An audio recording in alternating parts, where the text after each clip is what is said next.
welcome back to the morning show here on Tobago Updates Television, and thank you so much for staying with us. We begin conversations this morning in studio, and as you are aware, as I mentioned earlier, that we are continuing the series of Beneath the Surface, where we engage with the Assemblyman, the executive of the Tobago House of Assembly, after 3 years of being in office, of course, talking about their projects, their initiatives, and their life in politics. And this morning in studio with me, I have Assemblyman Wane Clarke. Good morning and welcome. Good morning. Good morning, Tobago. Good morning to the worldwide listening audience. That's right. We do have a worldwide listening audience, and of course, we want to say welcome to all of you, and we hope that you can be a part of this conversation. Mr. Clarke, you are not a man whose name is heard a lot in the media, especially as a man in politics, but I do know that you are as we are all aware, you are the Assistant Secretary in the Division of Community Development, Youth Development and Sport. There, of course, being a kind of community type man and operating, I know your operations, especially in Lambo, with young people in the sports and football and stuff like that. But I want to get into who Wane Clarke really is. Who is this man, Wane Clarke, who is the area representative for Lambo Lowlands and also the Assistant Secretary for Community Development, Youth Development and Sport? Well, that could be wrapped up in just a few easy words. Just the present servant striving to be a better servant. All right. The present servant striving to be a better servant. What was it like for you? We're in year 3, coming into politics and serving in this capacity with the demands that are on you as both an area representative and an assistant secretary in a division with responsibility for meeting the needs of the people who are expecting you to do things above and beyond what they can do for themselves? What was it like for you, especially in this third year that we are in and heading into the final year, heading into year 4, when I say the final year of this period? Okay. What has it been like for you so far?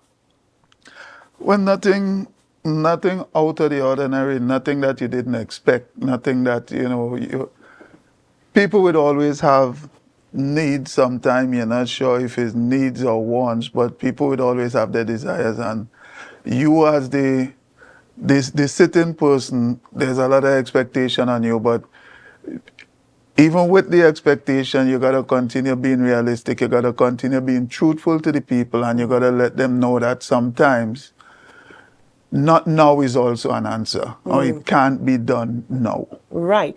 And talking about not now or it can't be done now, what are some of the things that you have delivered and that you can stand on and be proud and say, listen, in my time, I know we had this particular issue, and so we talked about it, we worked on it, and here we are bringing resolve to some of these issues that were mentioned, whether it's from your area representative, your constituency, or from as being the Assistant Secretary in the Division of Community Development? I guess the list might be too long to mention because, sometimes a good book said, work is plenty, but the laborers are few.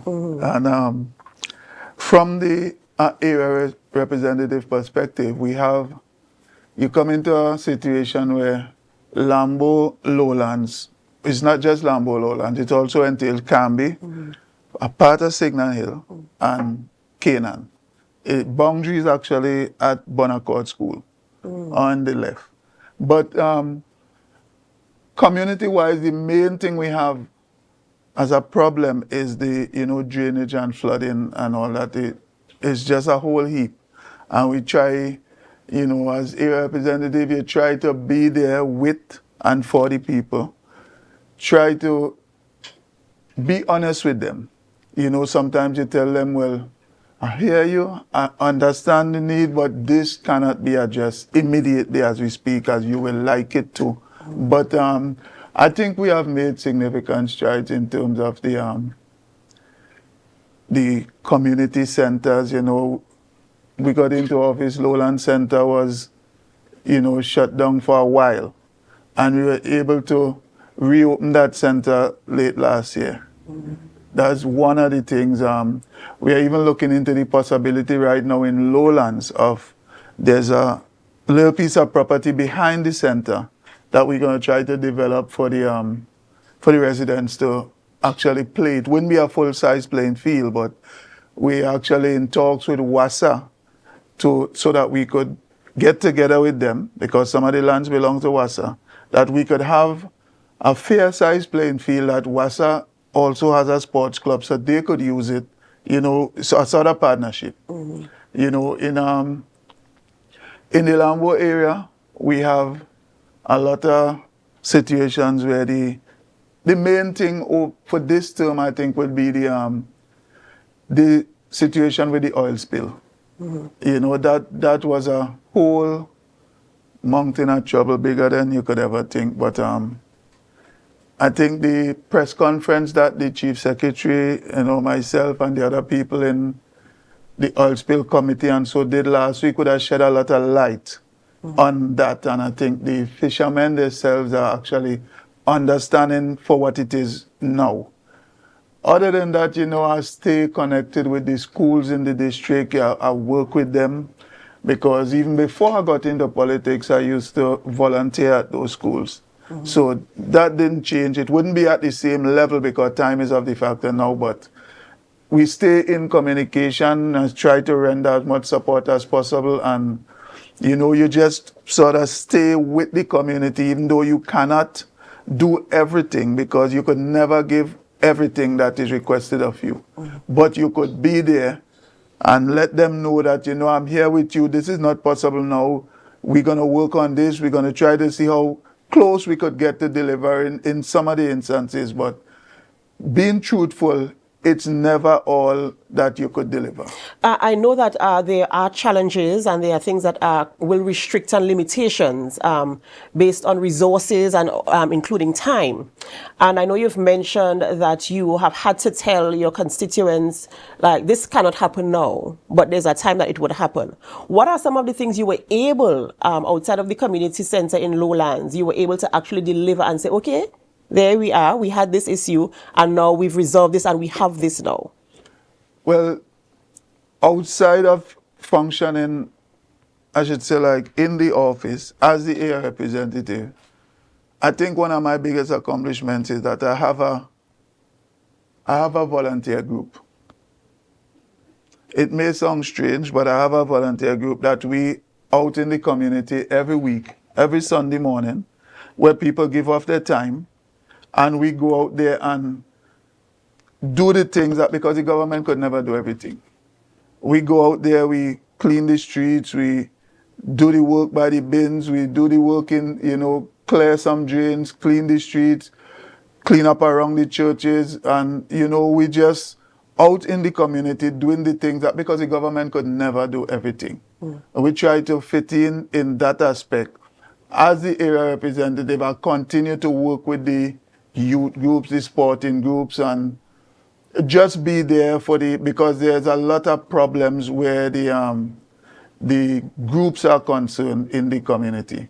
And you look at crime, you look at all the ills of society, and sometimes some of these problems, money can't fix them. You being there is a closer fix than the money will do sometimes. And you started going into my next area of question in terms of dealing with sporting facilities, sporting groups.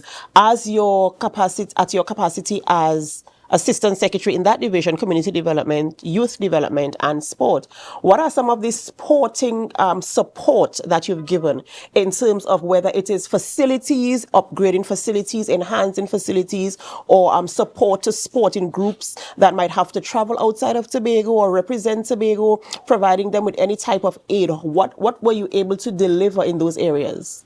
Okay, so presently now we have 4 teams from Tobago that are going to participate. The competition actually started. We're going to participate in the professional league, the Tier 1 and Tier 2. That's Phoenix, Mount Pleasant, Speyside, and Bethel.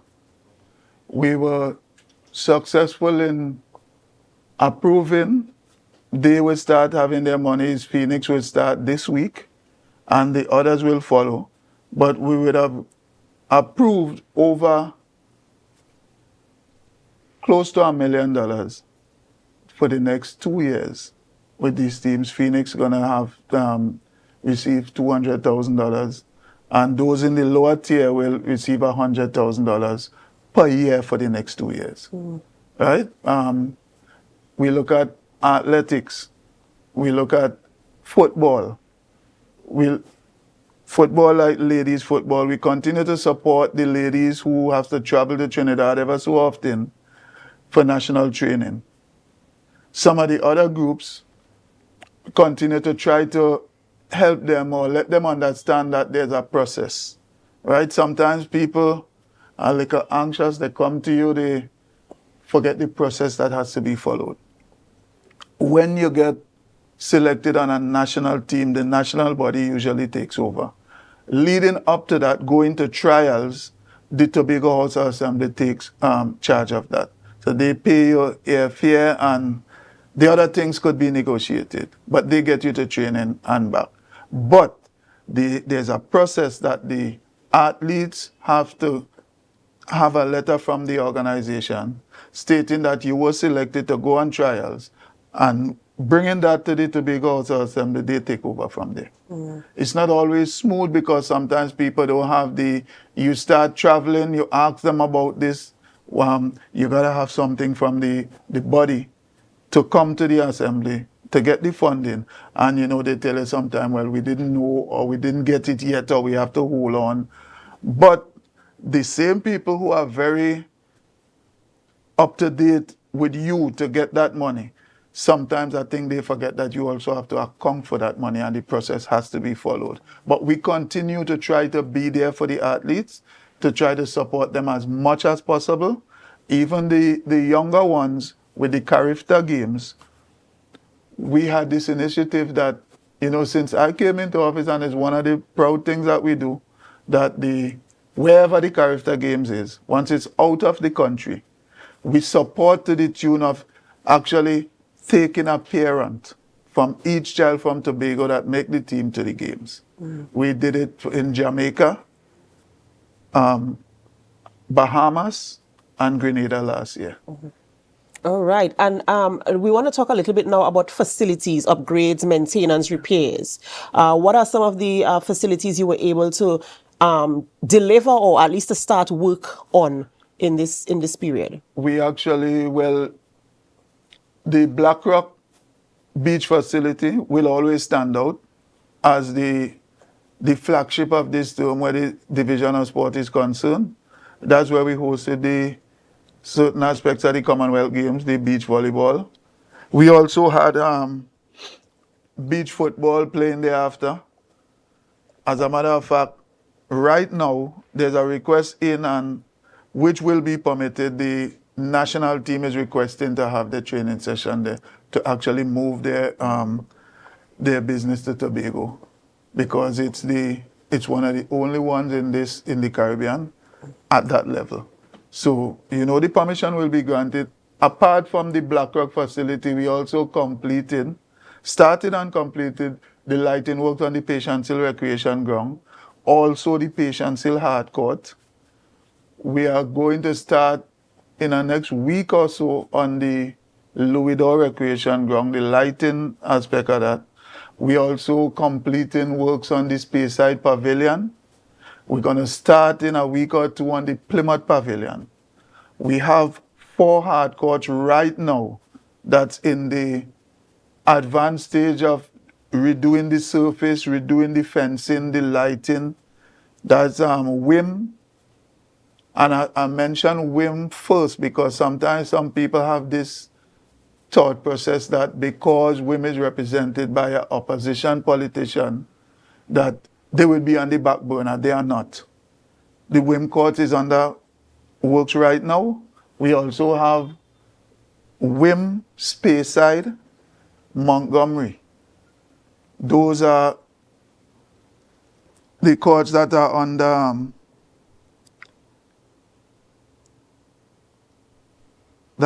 construction as we speak. Speyside, the WIM, Montgomery, and Codler Hall. All right, because I did see some work happening. Added to that, we are also in the process of finalizing arrangement to have work started on 9 other courts. Canaan, Bonaccord, Goodwood, Plymouth, Blackrock, Signal Hill, Mount Pleasant, Buku, Table Peace, and Shaw Park, which I believe will start before the rest. I haven't heard Jubilee Park being mentioned there. And, I observe the use of Jubilee Park, the court there and the field. I see a lot of groups using it on a daily basis. And I'm wondering when they are going to be added to that list. And the reason I say this is because, one, the field, you see a lot of football, all types of people come from all over because of the central location of where it is. You see a lot of people coming there, and the field is heavily waterlogged. Once there's a little rainfall, it's like a swamp behind this. I don't know if that's going to be included in your plans, and also the court itself can be resurfaced. Yes, Jubilee Park will be included on this list. But the rain you're talking about and the thing, remember some of the grounds we have are not that high level ground. And I guess in Tobago, through the years, you would always have that problem when we have heavy rainfall. There isn't professional drainage done on these grounds. In many instances, it was just a place that was cleared and put into use. Right? So the drainage will always be a challenge. However, we are working on some of the other grounds to deal with the drainage problem, as a significant amount of money was spent on Shaw Park, where we actually could say we are about 95% through with that kind of problem. You know, Shaw Park has a drainage system that works very good right now. And we intend to extend that as we go along. But of course, being realistic as I am, I wouldn't come here and give you no pie in the sky talk. These things will happen. The resources being available, right? You cannot. The worst thing to do in my tenure as an assemblyman or being in the sporting fraternity is making people believe that you have a pocket with no bottom by promising them a lot of things. And as we just to get a little clarity across there, this is why I sort of have a problem throughout the THA with the June budget presentation. It might be that way in law and it has to be done. It's a process that has to be done. But people actually only remember what you tell them first. You know, they say this first impression lasts. People remember what you tell them first. So when the THA are submitting the budget estimates, you say you're going to fix 10 grounds. People hold you to that. They didn't hear the next part of it, that we're going to do this if we get this, what we're asking for. And that's kind of tricky, and it brings pressure on you as a representative, also as a secretary or assistant secretary, because people tend to remember what you tell them you're going to do. The first thing you say, they hold you to it, not understanding that these things could only be done if we get what we are asking for. And we never get what we are asking for. So in a sense, you could never do all that you're proposed to do. So this list that you've presented to me this morning in terms of the other courts and facilities that are going to be upgraded, can we hold you to that, providing the resources are available? You just said the magic word. They probably need to have you as my assistant. Mr. Wane Clarke, is there anything else you'd like to share with our viewers this morning in terms of your experience, coming into the politics? I mean, we're in year 3, so you've had, 3 years to get yourself in there. What do you want to share with our viewers in terms of what the life is like? Because people actually see you as, he's an assemblyman or he's a secretary or whatever. And in public, they're only seeing the public part of you. But what would you like to share with our viewers in terms of, I am just a man, and the things that you have to endure in terms of holding your office and talking about the same commitments that you make to whether it's your constituents, whether it is the persons who you hold responsibility for in your division, in the capacity you hold. How would you like to share who you are with them in terms of literally a person? How would you express that to them in closing? Well, that's I should say the easiest question you ask. Because I try to remain the same person, just the responsibilities change a little. And I entered politics, I should say, through the back door. When I said through the back door, it was never on my radar. I just saw myself as somebody who, because I come from a broken home. And because of that, it raised the desire in me to work with children who are always taught that I know where they at because I was there. You know, sometimes like one of the biggest lies, we have parliamentary language. I don't know if you had television language, if you could say lies, but one of the biggest lies we tell people sometimes is that, for instance, your child die, and somebody gonna come and tell you, I know how you feel, but their child alive, how you gonna know how I feel? You know what I'm saying? And that's one of the things that you have to. I come from a broken home. I know how it is, and it gave me the desire to go out there and work with children who are in a similar situation than I am. You know, educational wise, I was educated at the Dorothy Moses and the Lambo Primary School. That's as far as it went formally. I went to the Bonaccord Trade School after. And there's a good foundation. When you have a good foundation, the possibilities are endless. You know, and I keep just trying to be as simple as possible because sometimes complication change the whole picture.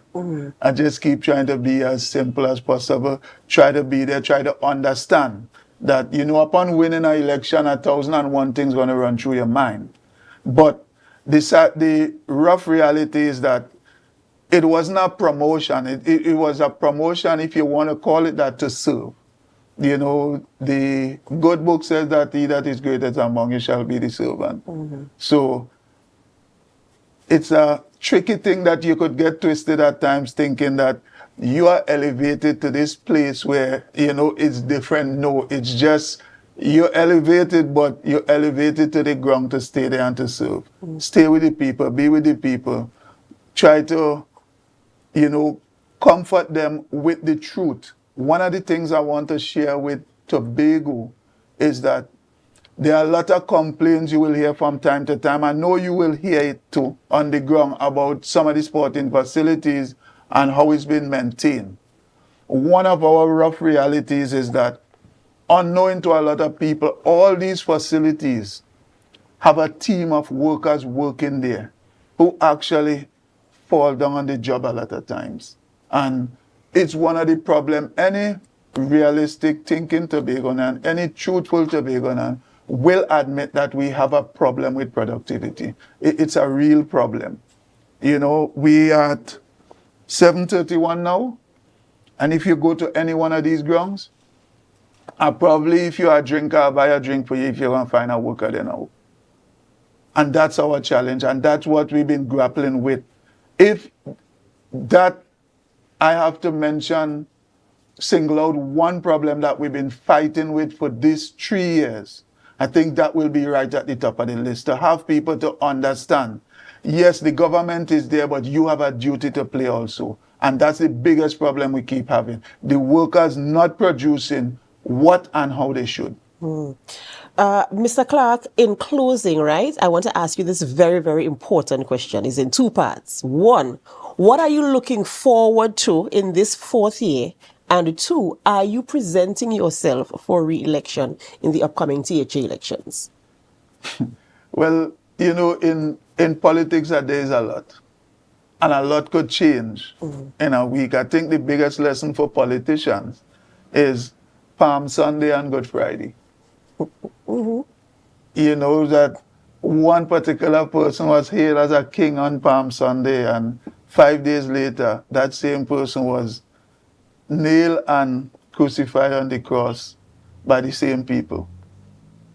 We see how it goes when that time comes around. If the desire is still there and the favor is still there within the community, then a strong thought could be given to it.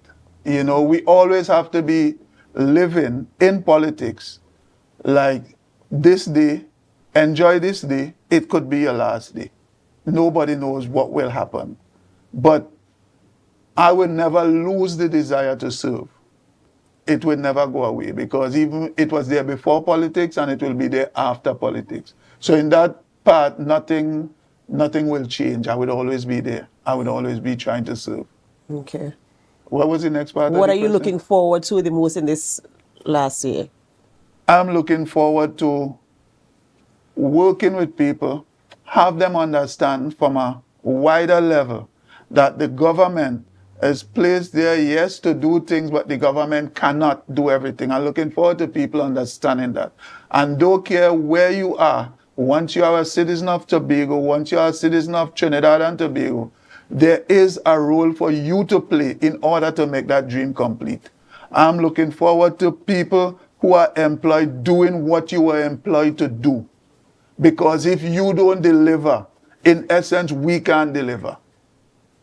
It might be easy for the Tobago House Assembly, and I'm not saying we are, because I don't think we have anything to do with Tobago updates, but just saying that we might provide a studio. For the studio to be the success, you have to go in there and do your job. And I think that's what a lot of people are missing. So if I have one message to the public, it's going to be that your job is as important as us. Do what you have to do. Do what you were employed to do. And if you do your part and we do our part, then I guess we'll be closer to having that complete Tobago, to having that Tobago with less challenges, a shorter line at the social service. There's a lot of I just wanted to clear up that part, because sometimes you could be misunderstood with these things, but there's just too much people now that are single mothers and all of that, and appealing to the young men of Tobago to stand up and, just as how you're expected to do your job on the job site, there's a bigger job you have to do in standing up, being there, owning up to your responsibility as a man, as a father. We have to take that very serious, because that role is one of the key things that shape our society. There's too much of fatherless children going around now, and too much of pressure on the mothers. In coaching football, in interacting with children, mostly, I mean, kudos to the fathers that are stepping up, because there are some that are actually there. I'm a single parent, and I had no choice other than to be there for my children. And a lot of fathers, you've seen some stepping up now, but it's way too much that just hiding. And those are the things that contribute to crime. Those are the things that contribute to us having the society that we presently have. If people just do, everybody have a small part to play. The big job will get done if everybody play their small part. And I like that in closing. The big job will be done if everybody plays their small part. Ladies and gentlemen, we've been speaking with Assemblyman Wane Clarke. He is the Assistant Secretary in Community Development, Youth Development and Sport, and Area Representative for Lowlands Lambo Lowlands, as the constituency is called. Of course, we went through this morning beneath the surface, talking about who he is as a politician, his role in the division and in his constituency, and dealing with all the responsibilities attached to those offices. We have to go for a short break before we continue conversations this morning in studio. Of course, we want you to stay with us. But guess what? Up next, we have our next guests are Valentine McKenzie and Thora Best. Yes, Valentine McKenzie is up next, so he'll be joining us right after the break. So do stay with us, ladies and gentlemen, as we go. We invite you to help us. Share the live, share the live, share the live. We'll be right back.